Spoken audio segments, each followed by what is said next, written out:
Harry Potter and the Philosopher'S Stone by J.K. Rowling. Chapter 14. Norbert the Norwegian Ridgeback. Quirrell, however, must have been braver than they'd thought. In the weeks that followed, he did seem to be getting paler and thinner, but it didn't look as though he'd cracked yet. Every time they passed the third-floor corridor, Harry, Ron and Hermione would press their ears to the door to check that Fluffy was still growling inside. Snape was sweeping about in his usual bad temper, which surely meant that the stone was still safe. Whenever Harry passed Quirrell these days, he gave him an encouraging sort of smile, and Ron had started telling people off for laughing at Quirrell's stutter. Hermione, however, had more on her mind than the Philosopher's Stone. She had started drawing up revision timetables and colour-coding all her notes. Harry and Ron wouldn't have minded, but she kept nagging them to do the same. "Hermione, the exams are ages away." 10 weeks, Hermione snapped. "That's not ages. That's like a second to Nicholas Flamel." "But we're not 600 years old," Ron reminded her. "Anyway, what are you revising for? You already know it all." "What am I revising for? Are you mad? You realise we need to pass these exams to get into the second year. They're very important. I should have started studying a month ago. I don't know what's got into me." Unfortunately, the teachers seemed to be thinking along the same lines as Hermione. They piled so much homework on them that the Easter holidays weren't nearly as much fun as the Christmas ones. It was hard to relax with Hermione next to you, reciting the 12 uses of dragon's blood or practicing wand movements. Moaning and yawning, Harry and Ron spent most of their free time in the library with her, trying to get through all their extra work. "I'll never remember this," Ron burst out one afternoon, throwing down his quill and looking longingly out of the library window. It was the first really fine day they'd had in months. The sky was a clear forget-me-not blue, and there was a feeling in the air of summer coming. Harry, who was looking up Dittany in 100 Magical Herbs and Fungi, didn't look up until he heard Ron say, "Hagrid, what are you doing in the library?" Hagrid shuffled into view, hiding something behind his back. He looked very out of place in his moleskin overcoat. "Just looking," he said, in a shifty voice that got their interest at once. "And what are you lot up to?" He looked suddenly suspicious. "You're not still looking for Nicholas Flamel, are you?" "Oh, we found out who he is ages ago," said Ron impressively. "And we know what that dog's guarding. It's a Philosopher'S Shh! Hagrid looked around quickly to see if anyone was listening. "Don't go shouting about it. What's the matter with you?" "There are a few things we wanted to ask you, as a matter of fact," said Harry. "About what's guarding the stone, apart from Fluffy." "Shh!" said Hagrid again. "Listen, come and see me later. I'm not promising I'll tell you anything, mind, but don't go rabbiting about it in here. Students aren't supposed to know. They'll think I've told you." "See you later, then," said Harry. Hagrid shuffled off. "What was he hiding behind his back?" said Hermione thoughtfully. "Do you think it's had anything to do with the stone?" "I'm going to see what section he was in," said Ron, who'd had enough of working. He came back a minute later with a pile of books in his arms and slammed them down on the table.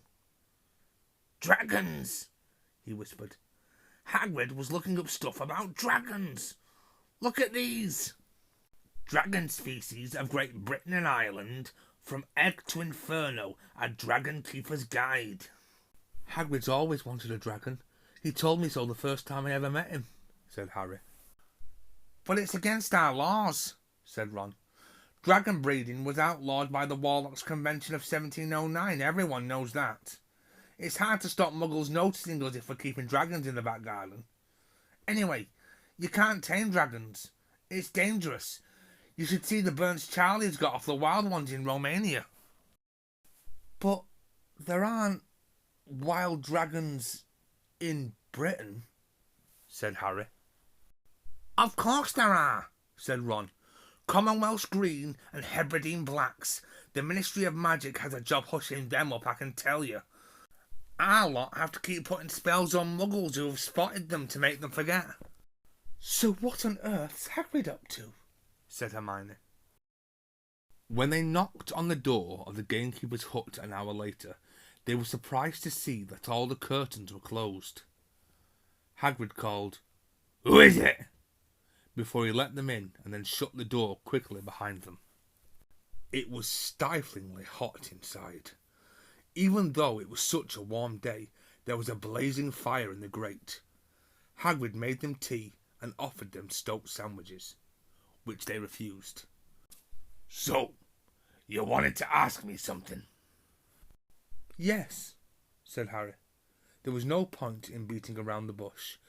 "We were wondering if you could tell us what's guarding the Philosopher's Stone, apart from Fluffy." Hagrid frowned at him. "Of course I can't," he said. "Number 1, I don't know myself. Number 2, you know too much already, so I wouldn't tell you even if I could. That stone's here for a good reason. It was almost stolen out of Gringotts. I suppose you've worked that out and all. Beats me how you even know about Fluffy." "Oh, come on, Hagrid. You might not want to tell us, but you do know. You know everything that goes on round here," said Hermione in a warm, flattering voice. Hagrid's beard twitched, and they could tell he was smiling. "We were only wondering who had done the guarding, really," Hermione went on. "We wondered who Dumbledore had trusted enough to help him, apart from you." Hagrid's chest swelled at these last words. Harry and Ron beamed at Hermione. "Well, I don't suppose it could hurt to tell you that. Let's see. He borrowed Fluffy from me. Then some of the teachers did enchantments. Professor Sprout, Professor Flitwick, Professor McGonagall." He ticked them off on his fingers. "Professor Quirrell. And Dumbledore himself did something, of course. Hang on, I've forgotten someone. Oh yeah, Professor Snape." "Snape?" "Yeah.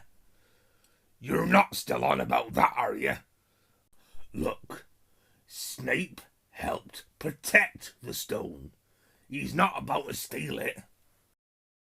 Harry knew Ron and Hermione were thinking the same thing as he was. If Snape had been in on protecting the stone, it must have been easy to find out how the other teachers had guarded it. He probably knew everything, except, it seemed, Quirrell's spell and how to get past Fluffy. "You're the only one who knows how to get past Fluffy, aren't you, Hagrid?" said Harry anxiously. And you wouldn't tell anyone, would you? Not even one of the teachers?" "Not a soul knows except me and Dumbledore," said Hagrid proudly. "Well, that's something," Harry muttered to the others. "Hagrid, can we have a window open? I'm boiling." "Can't, Harry. Sorry," said Hagrid. Harry noted him glance at the fire. Harry looked at it too. "Hagrid, what's that?" But he already knew what it was. In the very heart of the fire, underneath the kettle, was a huge black egg. "Ah," said Hagrid, fiddling nervously with his beard. "That's, Where did you get it, Hagrid?" said Ron, crouching over the fire to get a closer look at the egg. "It must have cost you a fortune." "I won it," said Hagrid. "Last night I was down in the village, having a few drinks, and got into a game of cards with a stranger. Think he was quite glad to get rid of it, to be honest." "But what are you going to do with it when it's hatched?" said Hermione. "Well, I've been doing some reading," said Hagrid, pulling a large book from under his pillow. "Got this out of the library. Dragon breeding for pleasure and profit. It's a bit out of date, of course, but it's all in here. Keep the egg in the fire, 'cause their mothers breathe on 'em, see? And when it hatches, feed it on a bucket of brandy mixed with chicken blood every half hour. And see here how to recognise different eggs.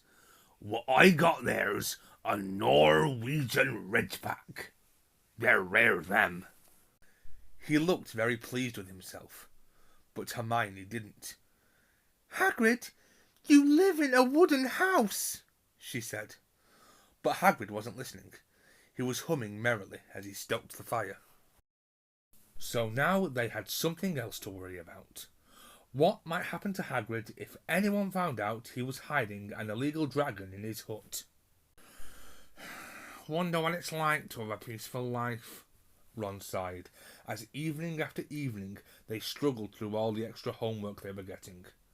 Hermione had now started making revision timetables for Harry and Ron too. It was driving them mad. Then, one breakfast time, Hedwig brought Harry another note from Hagrid. He had written only 2 words. It's hatching. Ron wanted to skip herbology and go straight down to the hut. Hermione wouldn't hear of it. Hermione, how many times in our lives are we going to see a dragon hatching? We've got lessons. We'll get into trouble. And that's nothing to what Hagrid's going to be in when someone finds out what he's doing. Shut up, Harry whispered. Malfoy was only a few feet away, and he had stopped dead to listen. How much had he heard? Harry didn't like the look on Malfoy's face at all. Ron and Hermione argued all the way to herbology, and in the end, Hermione agreed to run down to Hagrid's with the other 2 during morning break. When the bell sounded from the castle at the end of their lesson, the 3 of them dropped their trowels at once and hurried through the grounds to the edge of the forest. Hagrid greeted them, looking flushed and excited. It's nearly out! He ushered them inside. The egg was lying on the table. There were deep cracks in it. Something was moving inside. A funny clicking noise was coming from it. They all drew their chairs up to the table and watched with bated breath. All at once there was a scraping noise and the egg split open. The baby dragon flopped onto the table. It wasn't exactly pretty. Harry thought it looked like a crumpled black umbrella. Its spiny wings were huge compared to its skinny jet body, and it had a long snout with wide nostrils, stubs of horns, and bulging orange eyes. It sneezed. A couple of sparks flew out of its snout. Isn't he beautiful? Hagrid murmured. He reached out a hand to stroke the dragon's head. It snapped at his fingers, showing pointed fangs. Bless him, look, he knows his mummy, said Hagrid. Hagrid, said Hermione, how fast do Norwegian Ridgebacks grow exactly? Hagrid was about to answer when the colour suddenly drained from his face. He leapt to his feet and ran to the window. What's the matter? Someone was looking through the gap in the curtains. It's a kid. He's running back up to the school. Harry bolted to the door and looked out.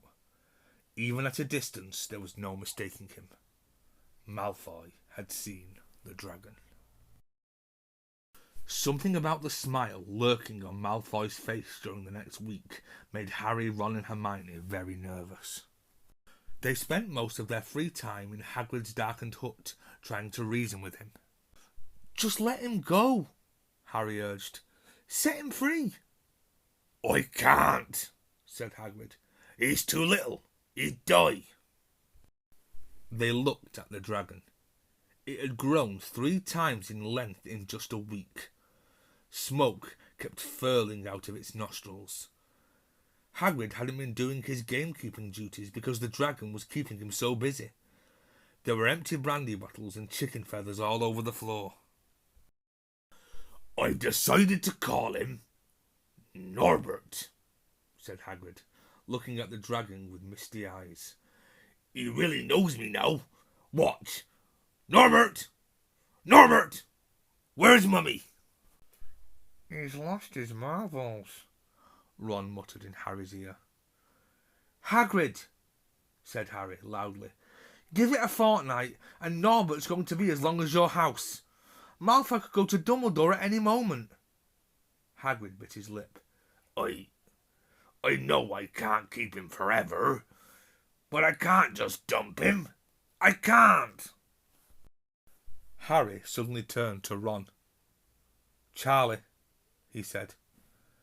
You're losing it too, said Ron. I'm Ron, remember? No, Charlie. Your brother Charlie in Romania studying dragons. We could send Norbert to him. Charlie can take care of him and then put him back in the wild. Brilliant, said Ron. How about it, Hagrid? And in the end, Hagrid agreed that they could send an owl to Charlie to ask him. The following week dragged by. Wednesday night found Hermione and Harry sitting alone in the common room long after everyone else had gone to bed. The clock on the wall had just chimed midnight when the portrait hole burst open. Ron appeared out of nowhere as he pulled off Harry's invisibility cloak. He had been down at Hagrid's hut helping him feed Norbert, who was now eating dead rats by the crate. It bit me, he said, showing them his hand, which was wrapped in a bloody handkerchief. I'm not going to be able to hold a quill for a week, I tell you. That dragon's the most horrible animal I've ever met. But the way Hagrid goes on about it, you'd think it was a fluffy little bunny rabbit.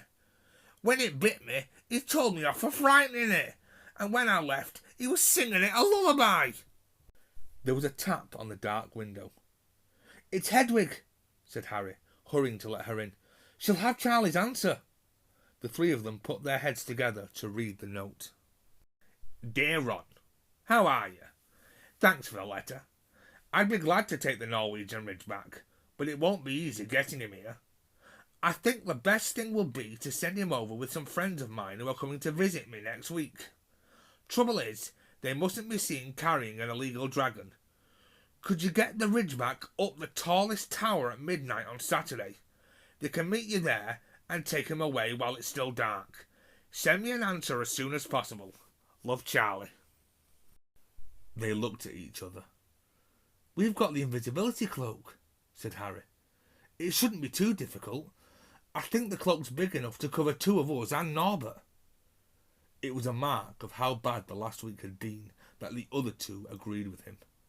Anything to get rid of Norbert and Malfoy. There was a hitch. By next morning, Ron's bitten hand had swollen to twice its usual size. He didn't know whether it was safe to go to Madame Pomfrey. Would she recognise a dragon bite? By the afternoon, though, he had no choice. The cut had turned a nasty shade of green. It looked as if Norbert's fangs were poisonous. Harry and Hermione rushed up to the hospital wing at the end of the day to find Ron in a terrible state in bed. It's not just my hand, he whispered, although that feels like it's about to fall off. Malfoy told Madame Pomfrey he wanted to borrow one of my books so he could come and have a good laugh at me. He kept threatening to tell her what really bit me. I've told her it was a dog, but I don't think she believes me. I shouldn't have hit him at the Quidditch match. That's why he's doing this. Harry and Hermione tried to calm Ron down. It'll all be over at midnight on Saturday, said Hermione. But this didn't soothe Ron at all. On the contrary, he sat bolt upright and broke into a sweat. Midnight on Saturday, he said in a hoarse voice. Oh no. Oh no. I've just remembered. Charlie's letter was in that book Malfoy took. He's going to know we're getting rid of Norbert. Harry and Hermione didn't get a chance to answer. Madame Pomfrey came over at that moment and made them leave, saying Ron needed sleep. It's too late to change the plan now, Harry told Hermione. We haven't got time to send Charlie another owl, and this could be our only chance to get rid of Norbert. We'll have to risk it. And we have got the invisibility cloak. Malfoy doesn't know about that. They found Fang the boarhound sitting outside with a bandaged tail when they went to tell Hagrid, who opened the window to talk to them. "I won't let you in," he puffed. "Norbert's at a tricky stage. Nothing he can't handle." When they told him about Charlie's letter, his eyes filled up with tears, although that might have been because Norbert had just bitten him on the leg. "Ah, it's all right. He's only got me boot. Just playing. He's only a baby after all." The baby banged its tail on the wall, making the windows rattle. Harry and Hermione walked back up to the castle, feeling Saturday couldn't come quickly enough. They would have felt sorry for Hagrid when the time came for him to say goodbye to Norbert, if they hadn't been so worried about what they had to do. It was a very dark, cloudy night, and they were a bit late arriving at Hagrid's hut, because they'd had to wait for Peeves to get out of their way in the entrance hall, where he'd been playing tennis against the wall. Hagrid had Norbert packed and ready in a large crate. "He's got lots of rats and some brandy for the journey," said Hagrid in a muffled voice. "And I packed his teddy bear in case he gets lonely." From inside the crate came ripping noises that sounded to Harry as though Teddy was having his head torn off. Bye, Norbert," Hagrid sobbed, as Harry and Hermione covered the crate with the invisibility cloak and stepped underneath it themselves. "Mummy will never forget you." How they managed to get the crate back up to the castle they never knew. Midnight ticked nearer as they heaved Norbert up the marble staircase in the entrance hall, and along the dark corridors, up another staircase, then another. Even one of Harry's shortcuts didn't make the work much easier. "Nearly there," Harry panted as they reached the corridor beneath the tallest tower. Then suddenly, a movement ahead of them made them almost drop the crate. Forgetting that they were already invisible, they shrank into the shadows, staring at the dark outlines of two people grappling with each other 10 feet away. A lamp flared. Professor McGonagall, in a tartan dressing gown and a hairnet, had Malfoy by the ear. "Detention!" she shouted. "I'm 20 points from Slytherin! Wandering around in the middle of the night! How dare you!" "You don't understand, Professor. Harry Potter's coming. He's got a dragon." "What utter rubbish! How dare you tell such lies! Come on, I shall see Professor Snape about you, Malfoy!" The steep spiral staircase up to the top of the tower seemed the easiest thing in the world after that. Not until they'd stepped out into the cold night air did they throw off the cloak, glad to be able to breathe properly again. Hermione did a sort of jig. "Malfoy's got detention. I could sing." "Don't," Harry advised her. Chuckling about Malfoy, they waited, Norbert thrashing about in his crate. About 10 minutes later, 4 broomsticks came swooping down out of the darkness. Charlie's friends were a cheery lot. They showed Harry and Hermione the harness they'd rigged up, so they could suspend Norbert between them. They helped buckle Norbert safely into it, and then Harry and Hermione shook hands with the others and thanked them very much. At last, Norbert was gone. They slipped back down the spiral staircase, their hearts as light as their hands now that Norbert was off them. No more dragon, Malfoy in detention. What could spoil their happiness? The answer to that was waiting at the foot of the stairs. As they stepped into the corridor, Filch's face loomed suddenly out of the darkness. Well, he whispered. "We are in trouble." They'd left the invisibility cloak on the top of the tower.